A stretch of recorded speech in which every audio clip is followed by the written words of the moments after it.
The city hasn't slept for 3 days. Every plaza, stairway, and market terrace is overflowing with people. Bright woven banners hang between rooftops, their colors fluttering against pale stone walls of the capital. Musicians crowd the streets with drums and reed flutes, their songs echoing through the mountain valley until it seemed like the city itself was singing.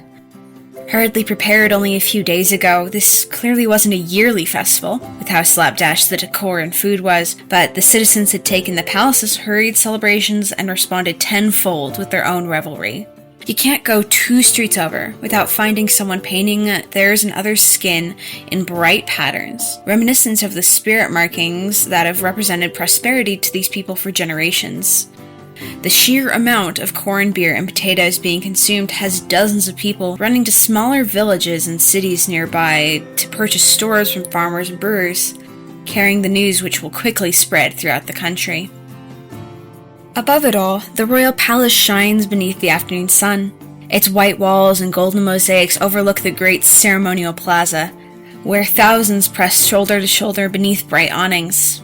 Children sit on their parents' shoulders, elders weep openly, strangers embrace one another as if they were family. For 10 years, the kingdom had mourned its lost heir, and now, against every expectation, he had returned. The lost child had come home, and the royal line was restored. The future of the kingdom, which had seemed so uncertain only a year before, suddenly felt secure again.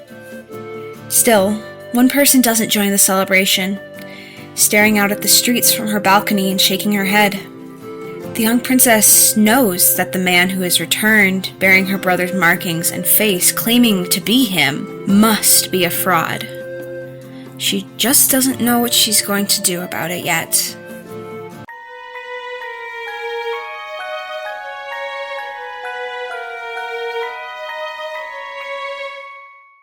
Records, y'all ain't gonna believe this one, but I actually got hired to do an investigation. By the Queen herself, no less. It was super cool to have someone who's heard of my stories summon me with a case that they believe in me to solve. Miss Final and the Flip Disc are moving up in a world. Regardless, welcome back to The Flip Disc, the only show where you're getting the finest stories from across the multiverse. Today, we've got a story from C.U. Marca in Universe 3. The nation's always had a special place in my heart, and it was lovely to return for the first time in a while to reunite with a bunch of old friends and see where my stories have landed. Without any further yapping from me, let's get into it. Queen Cori really doesn't deserve a lot of the disapproval she gets, in my opinion. She became queen at a very tumultuous time, and yes, she lacks the birthright magic that rulers for generations have carried, but that's just not her fault. That being said, I do have to admit that the rumors about her being a murder queen did minorly freak me out when my host got a message requesting my services. I allowed a rumor that I didn't verify to cloud my judgment of someone I hadn't met, and that's a big no-no when you're meant to be finding the truth out about someone. Anyway, a lot of what I and your average citizen knew beforehand about the royal family is fairly lacking. A long time ago, the first of the nation made a pact with a powerful nature spirit, granting royal blood certain magics and intuition. The magical ability present in the firstborn of every royal generation is verified by birthmarks on the forearms, and that was kind of all that's common knowledge. In order to prepare you better than I was to face royalty, here's what you need to know about how the world works.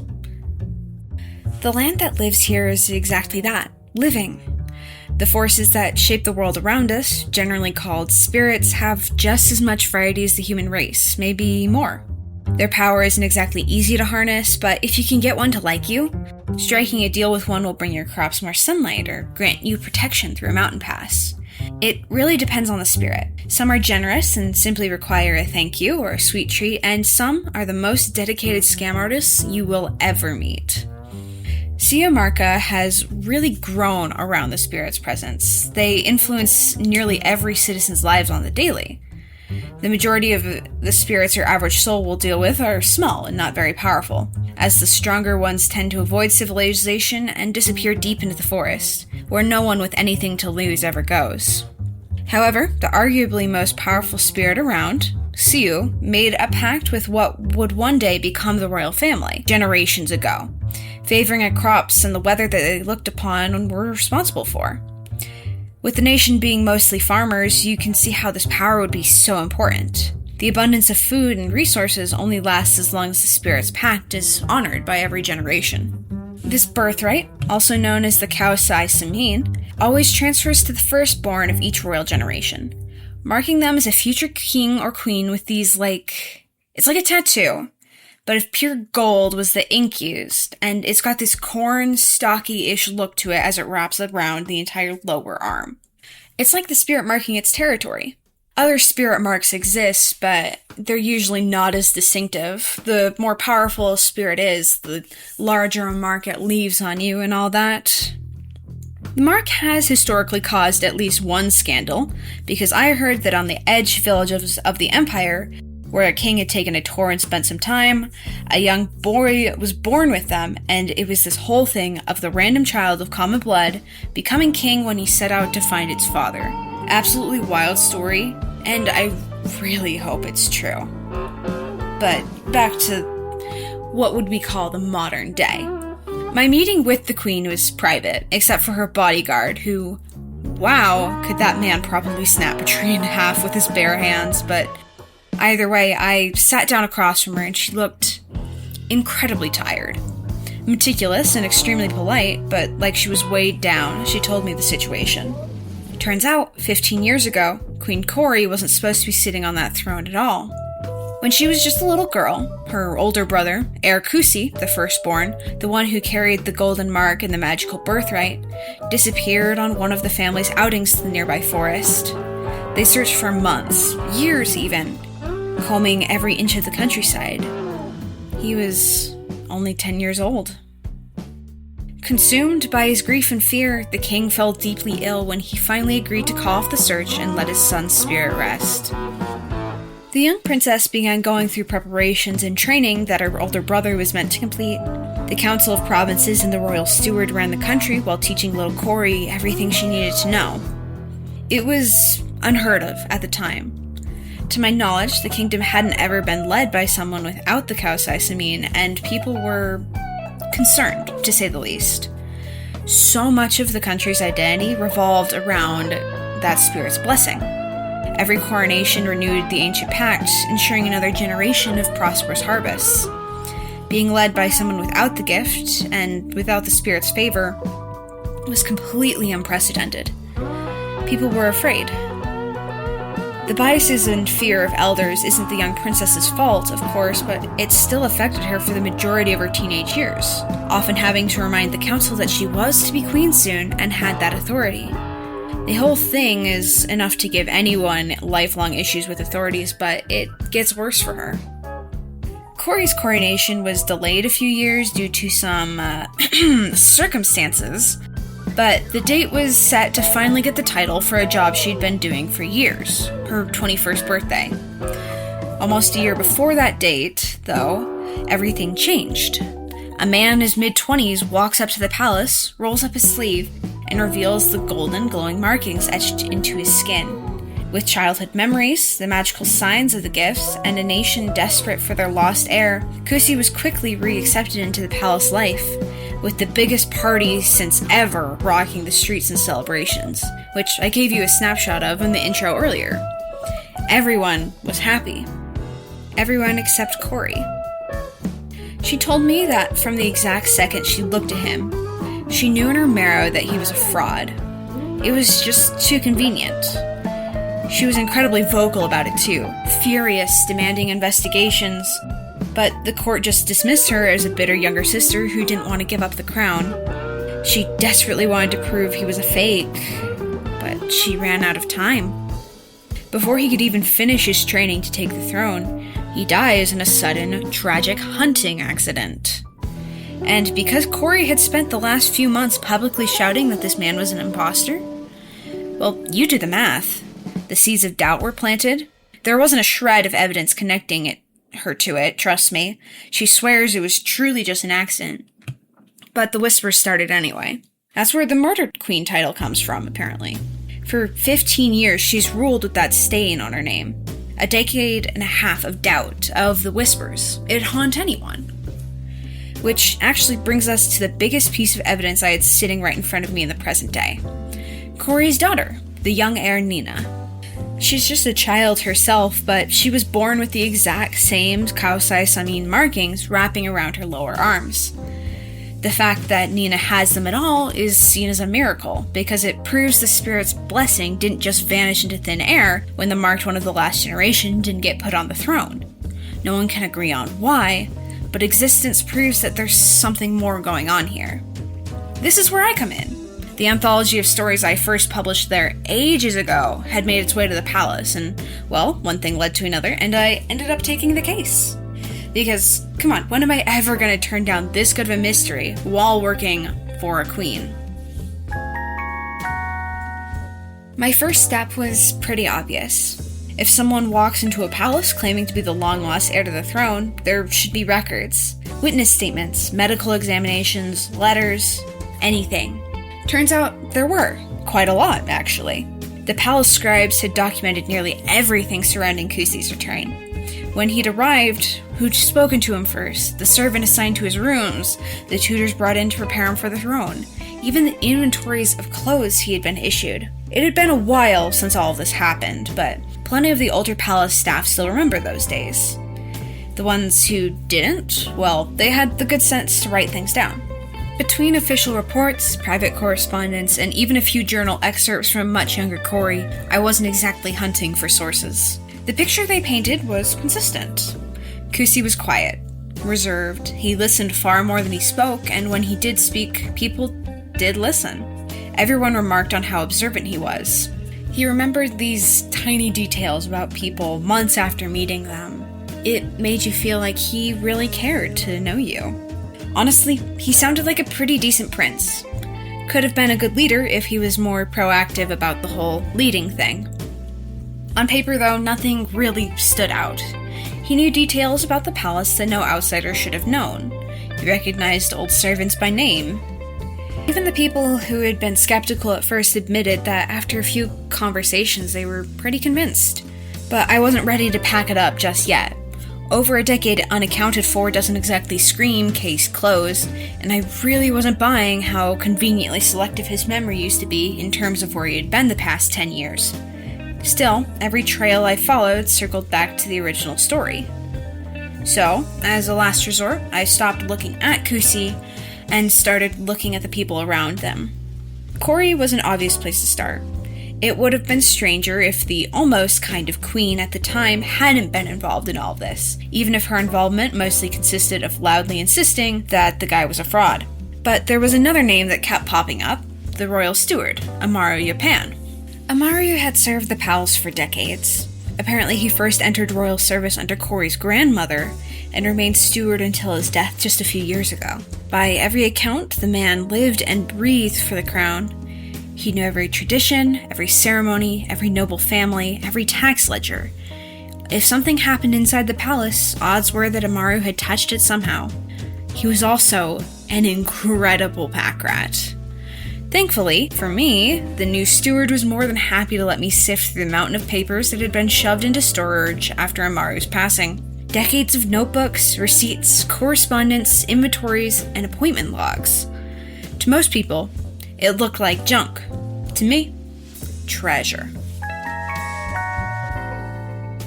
I think I renounced my claim of the many, many records being treasure at least 10 times over during the next 3 days of scheming, sorting, and studying the entire written life of a man who had his finger in every pie.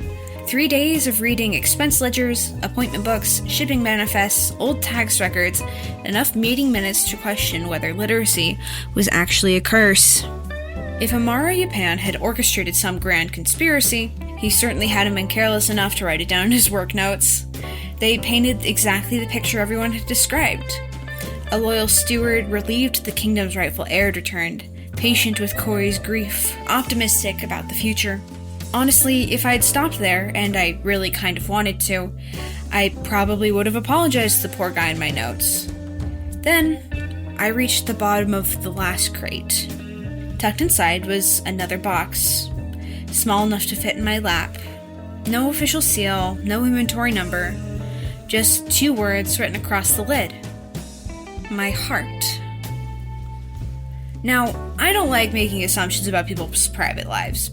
Editing Vinyl here. Don't listen to her, she does. But every single person I'd talked to insisted Amaru had never married. The running joke around the palace was that he had married the kingdom, or maybe the royal family. A few of the older servants did mention he had occasionally excused himself from staff gatherings by saying he was going to visit his son. Nobody had ever taken that very seriously. I had marked it as a detail to look into, but only as another last resort. Until now, I guess. Inside the box were letters, hundreds of them, each one addressed to a dear father from your loyal son. So, naturally, I spent an unhealthy amount of time hanging and pinning every single one up in my room, trying to gather any semblance of a timeline between all the messages, because none of them were dated. Like, who does that? Almost 250 messages and not any hint of an order among any of them? It had to be intentional, because I had just spent the past 3 days knowing that I could take any record of Amaru Yupan's and know when and where it was recorded. He was so detail-oriented, so the lack of detail here was weird, suspicious even. Did I think it was related to the royal family drama at first? Maybe. Did I have a ton of reason to? No, but after weeks of dead ends, this was something, and a tantalizing something at that. But in my quest to figure out when and where and who and how this mysterious son came to be, I ended up combing through every letter, cross-referencing the events in each to generally put them in order. Almost every single one had the same format. Dear Father, and then an update on lessons of various topics, then a personal update on what he's been doing in his free time, then questions about the palace and the royal family, then, with care, your loyal son. The lessons were on everything from history, to plant types, to etiquette, to spirit packs, everything a young prince claimed to know once upon a time. The letter that concluded this series, to the best of my investigations, was shorter than most of them, only half a page. My dear father, our preparations are finally complete. In only a few days I will leave the estate and make my journey to you. You've spent years preparing me for this moment, and I only hope I have proven worthy of the faith you've placed in me. I worry, of course, not about my lessons, those I know well, only that the markings will endure the scrutiny they are certain to receive. You have assured me they will, and I will trust you as I always have. Whatever happens after I arrive, know that every kindness you've shown me has shaped the man I have become. With care, your loyal son. Whoosh! Amaru Yupan's son, as far as I could tell, was the very same man that claimed to be heir Kusi, and he was a fake, and the steward knew about it. This was it. This was all I had been hired to do. Closure, a sure answer for a woman grieving her older brother for nearly 3 decades. Kusi from 15 years ago had been fake, with proof. But I wasn't gonna stop there. How could I, with that big of a smoking gun in front of me? How far did this lie go back? What else was the steward, only loyal to the kingdom, hiding, if he could hide this? Luckily for me, Amaru Yupan had spent his entire life documenting absolutely everything. Property records weren't exactly exciting reading, but they did tell me one useful thing. The little estate he'd inherited from his parents was still in his family name. He'd never sold it. It sat only a few days' journey outside the capital. According to the folks in the town nearby, he'd visit every few months. Never for long, just enough to tidy the garden, spend a night or two inside, and leave again. Sentimental old fool. I'd already learned that he couldn't bring himself to throw away a single meaningful scrap of paper, or a meaningless scrap of paper, for that matter. If he had a place full of memories, including a son, I was willing to bet he hadn't thrown those away either. When Amaru moved to the capital to work in the palace all those years ago, eventually climbing the ranks there, the fields were given to the nearby farmers who would actually use them. Only a small, overgrown herb garden and a moderately sized stone house were abandoned when I arrived. Everything was covered in a fine layer of dust, probably due to the fact that the old man hadn't been up to the trips the past few years before his passing, but it gave the entire place the impression of being completely frozen in time. dishes stacked up near a window, ready for use, woven sleeping blankets carefully folded at the foot of the bed platform, as though their owner might return before nightfall. Shelves built into the stone walls held history tablets, etiquette scrolls, language exercises, and copied family lineages.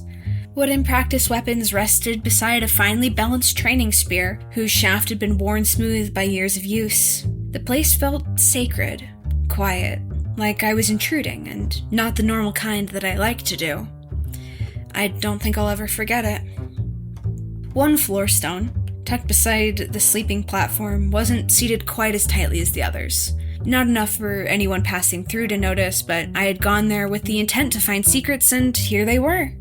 Underneath, in a small box, were half a dozen well-preserved journals, warded against any way that could damage them.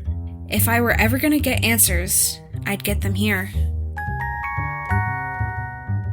You know the story's going to be great when the very first page begins with, "This is my confession for every crime I have committed, every life I have stolen, and every lie I have told in my loss of control. I am a guilty man, but all I have done has been in service to Siumarka and her people." And boy, what a confession it is.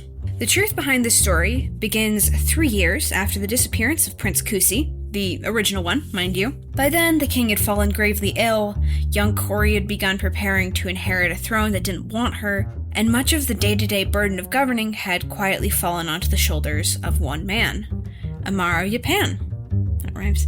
As royal steward, he knew every custom, every ceremony, every expectation placed upon the crown. Among those duties was one that the king could no longer perform himself: the yearly journey across the kingdom. Each year, at the end of the dry season, the ruler would travel from province to province, meeting subjects, converse with the land, and symbolically plant the first crop of the coming growing season. It was somewhere along the journey that Amari came upon a farming village nestled against the eastern mountains. There, working alongside the other villagers, was a boy of perhaps 13 years old. The resemblance stopped him dead in his tracks. For one impossible moment, Amaro believed he had found the missing prince. He questioned the family, quietly observed the boy, compared every feature he could remember. It wasn't Kusi, just another child who happened to share an astonishing likeness, Prince and the Pauper style, who lived as a farmer's son his entire life. He left the village that same day, but he couldn't leave the idea behind. Every page after this one is another careful argument explaining why the unthinkable wasn't merely acceptable. It was necessary. The kingdom was anxious. The blessing of the Kosai Samin had passed to no one. People whispered that the spirit might reject a ruler without its mark.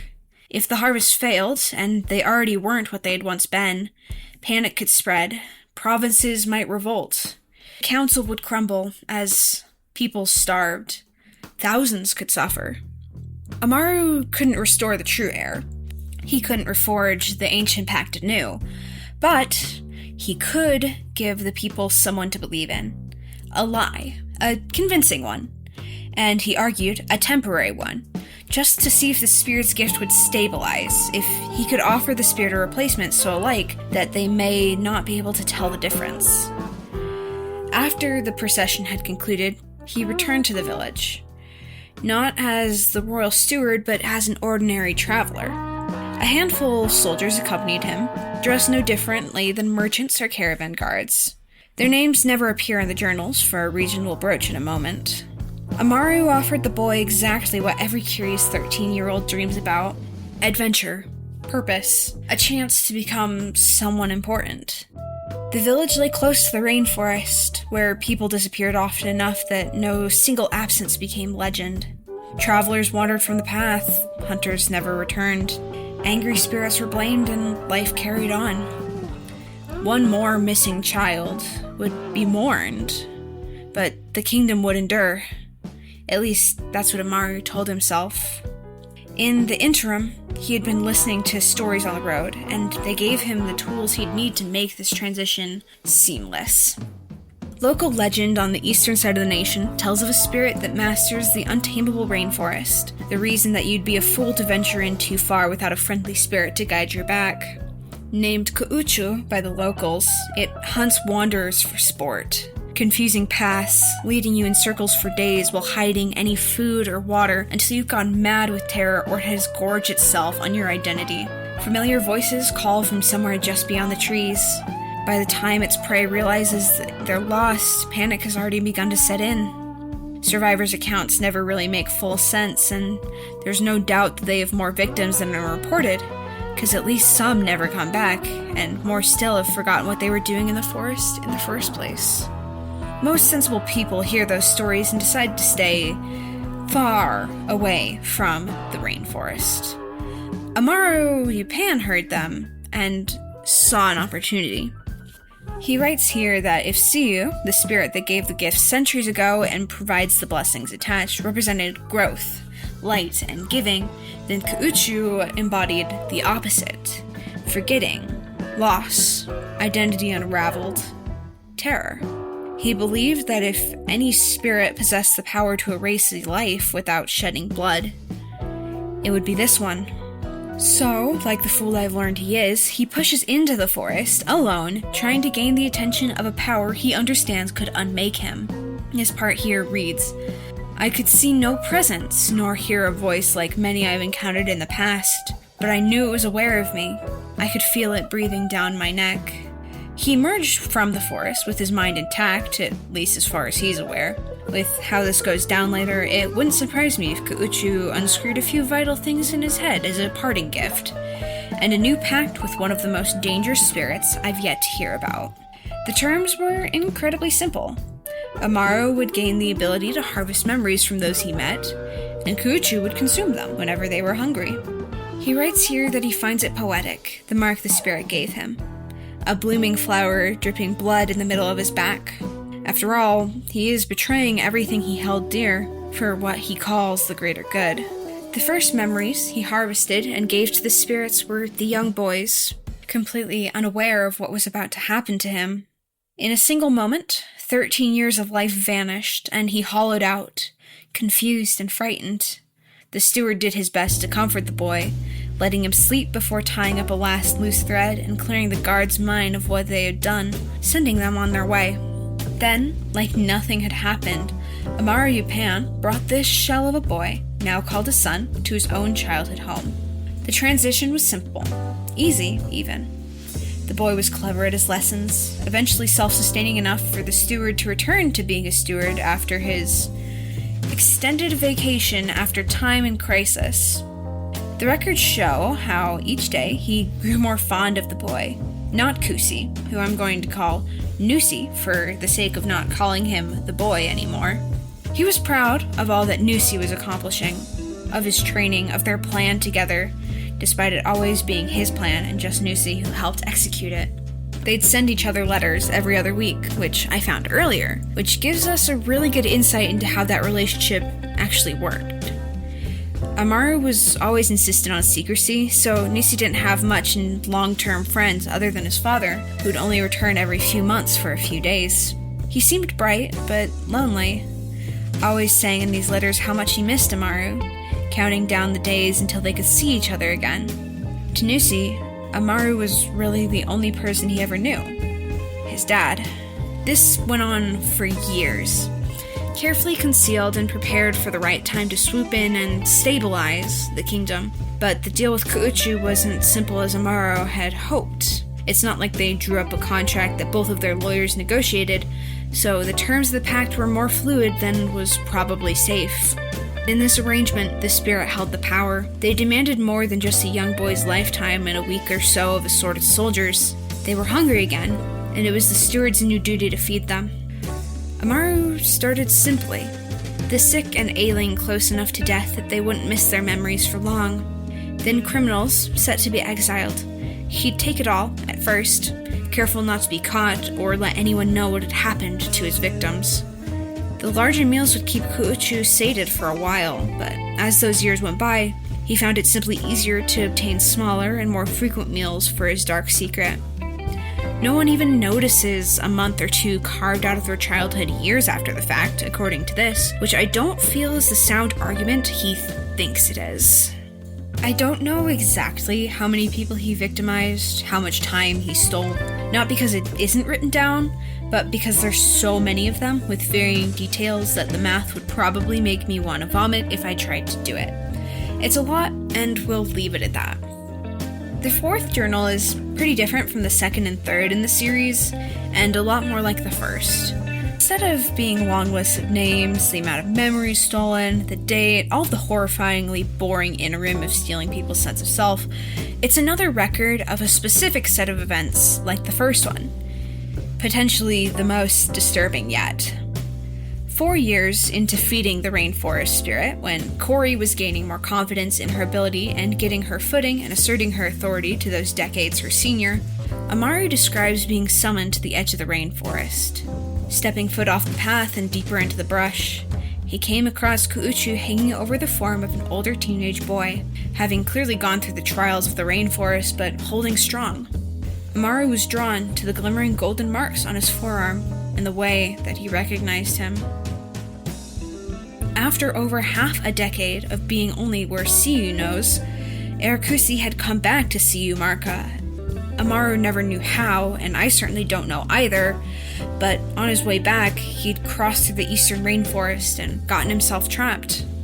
I'm just gonna read this next part out loud. I knew then why I had been brought. Kuuchu loves to play with their food, which I've undoubtedly become by now. They wanted to see what I would do, presented with the easy solution after I'd spent years crafting the perfect backup. Maybe it wanted more from me in exchange for him, but what more could I give? I know that everything I had done now was pointless. Kusi was back, and the Kusi that was my son would never be needed, and everything he had spent his new life working towards would be for naught. Everything I had built with him would crumble, and I realized what still seems like my only way out. It wasn't difficult to bring him back to that small village this all started at years ago, once Kuuchu had consumed him. They are, after all, good people. Kusi, my son, can never visit that place when he rules. I don't know what will happen if the two ever come face to face, but surely nothing good. First off, holy sunk cost fallacy.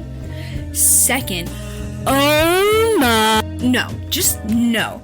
This guy, first you kidnap a random child from his home, then you completely destroy his identity in order to shape him in the image of someone you believe is probably long dead, supposedly in the service of the greater good.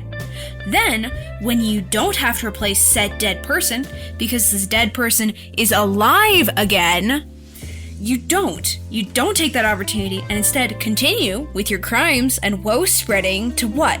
Maintain a relationship with your so-called son? Sir, are you not aware that family bonding doesn't have to be felony-based? You could go fishing.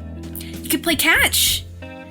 Oh, for Siyu Marka and her people, my... I felt like at that point, I probably wasn't going to get a ton more information from the journals, and I didn't want to destroy evidence in my bewildered rage, so I packed them up and brought them with me back to the palace, ready for a second dig-through of the treasure trove of junk, looking for any conspicuous absences of records about a certain farming village on the eastern edge of the kingdom. Anything that might give me a clue to what wasn't named in the journals, because if Amaru's confession was telling the truth, as I expected, someone had found a confused and hollowed-out young man all those years ago. If they had, he might still be there.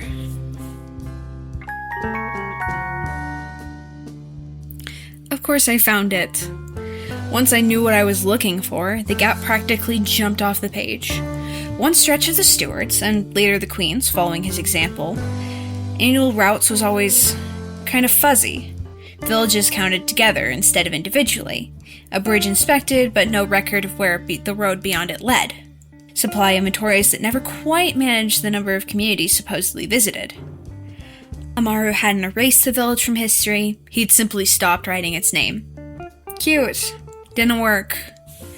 A little over 2 weeks later, after enough mountain roads to permanently ruin my knees and sweets gifted to the spirits of the past for protection from falling rocks, I found it. Nestled near where the rainforest surrendered to the farmland and mountains sat a little village, so utterly ordinary that I almost laughed. Terraces climbed the hillside in neat green steps. Children chased llamas through the streets, then went crying to their parents when they got chased back. Everything was normal, unnaturally so, because these fields were 20 years ago normal. Every surrounding valley bore the scars of years of uncertain harvests. This one didn't. Maize stood taller, the potatoes were healthy, fruit trees bent beneath their own weight. Prosperity had settled over this place like a blanket. It just reaffirmed my suspicions. These folk were friendly to a traveler, just as they had been described to me. I spent most of the afternoon just talking to people, getting a feel for the place before I started asking questions that would make me sound insane.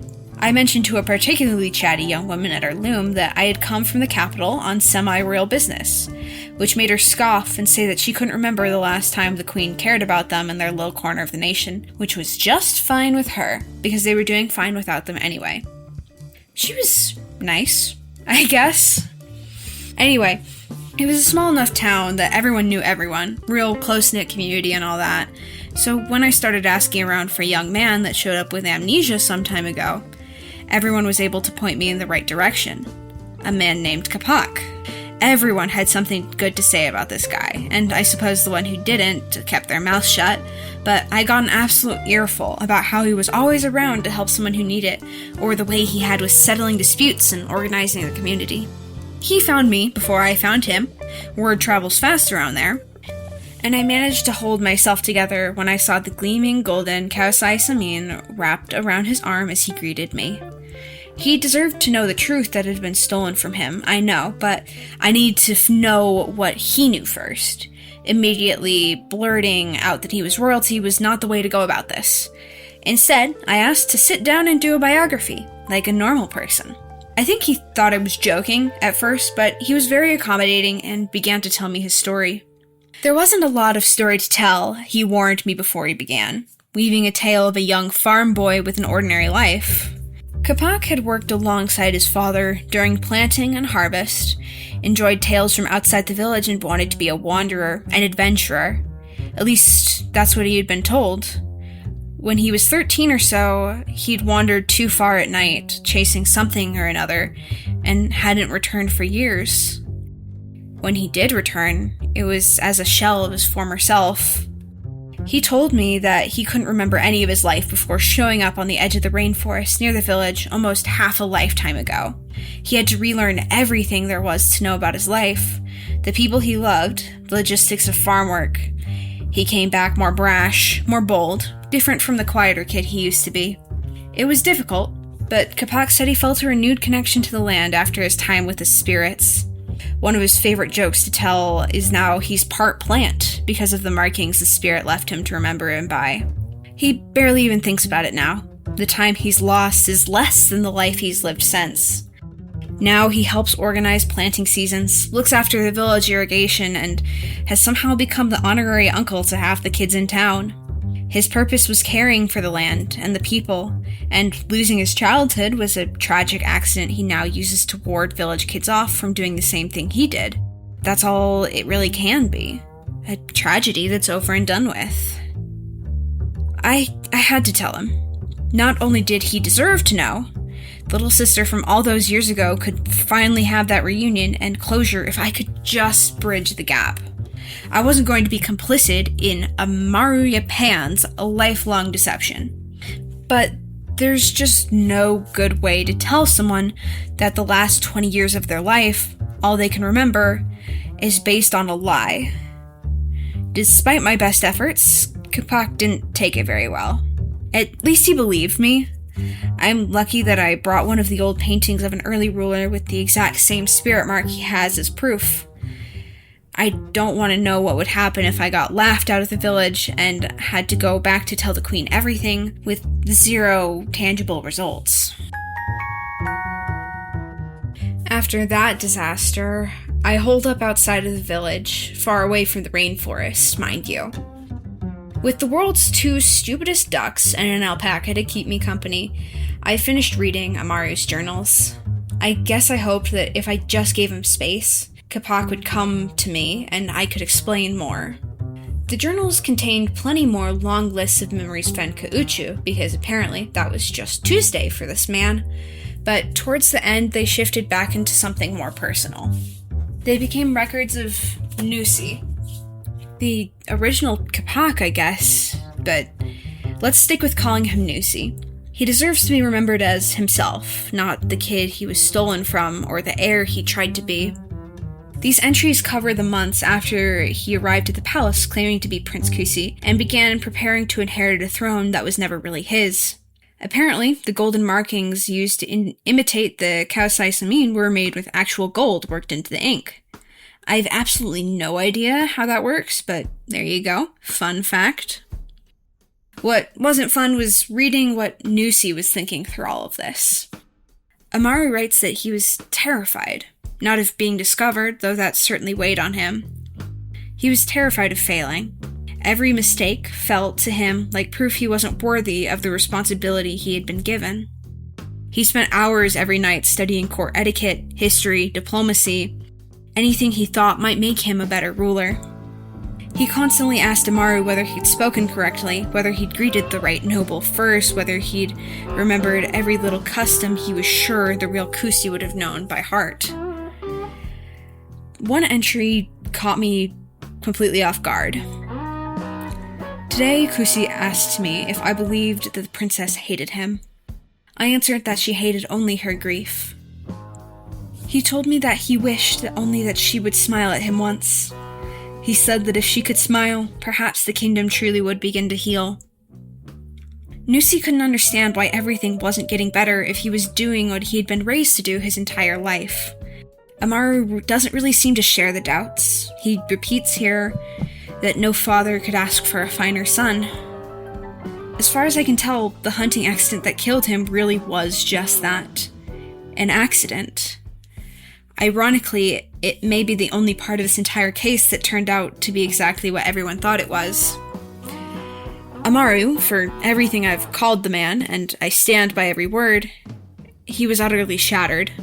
I'll spare you the details, but 2 weeks after Nusi's accident, the journals are wrapped up, signed, and presumably brought to where I found them.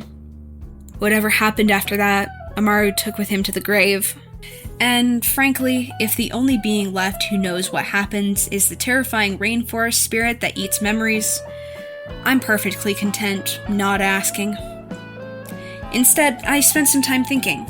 Like any good detective does towards the end of a case, it's good to ruminate, reflect, see if there's anything you missed.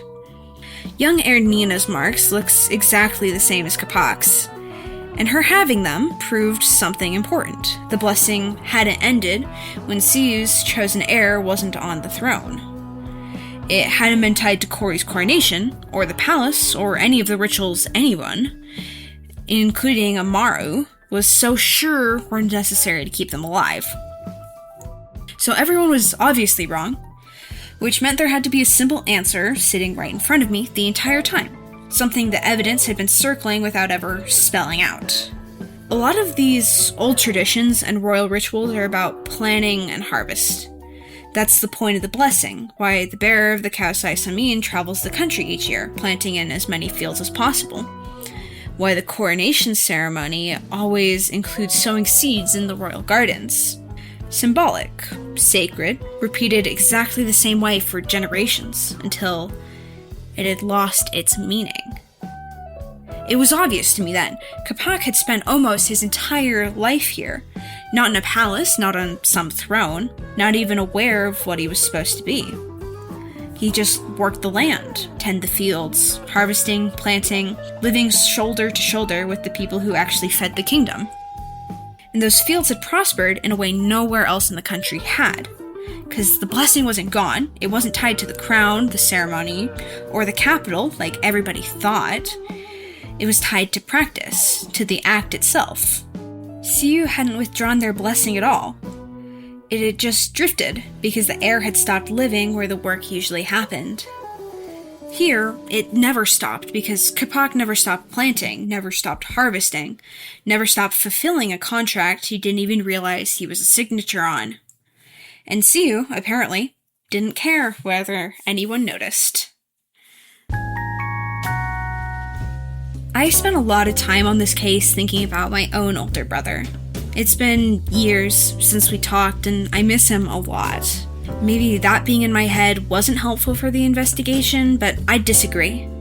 It gave me the motivation to talk to Capac again and convince him to give this whole thing a chance and travel back with me to meet the Queen. He didn't want the throne. He had his own people, his place. But when I told him about Corey, about how his little sister spent 15 years carrying the blame and whispers for a murder she didn't commit, that's what broke him. He didn't go back to be a prince. He went back to clear his sister's name and to see what a family could be like there. I took Corey herself aside and explained the entire situation before I brought him into the room, just in case any first impressions between the two of them were strained. Corey was generally shocked to hear everything Amaru Yupan had done. I know it's hard to believe, even with all the proof in his confession. She was also incredibly vindicated. When I passed over the confessions to her, she marched right into the next meeting with the council and had the longest delayed "I told you so" lecture that I ducked out of after a few minutes. I normally don't distribute a story originating from a universe inside the universe itself, but I feel like with this one, there's not going to be an option to do that. The first meeting between brother and sister in decades was more than a little awkward, but I think it was on the positive side of that. Last I spoke to Queen Corey, they're working on plans to allow Capac to still tend to his home, his community, while also sharing the blessings with nearby farms and other parts of the nation, at least until Nina is old enough to take her place on the throne, which ties everything up, I believe, in the closest thing to a fairy tale happy ending I've seen in a long time. Things in CU Marca are looking up. Thank you, my records, for listening to me once again. If you have questions about anything I've gone over, have relevant information, or even have another story to share from your universe or another, please get in contact with me. I'm always looking for new connections. Stay safe, stay informed, and have a good day.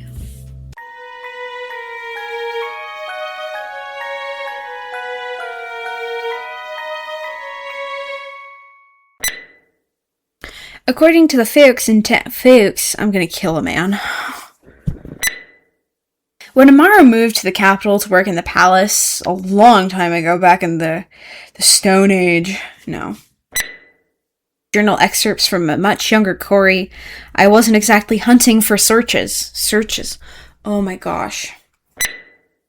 Even a few journals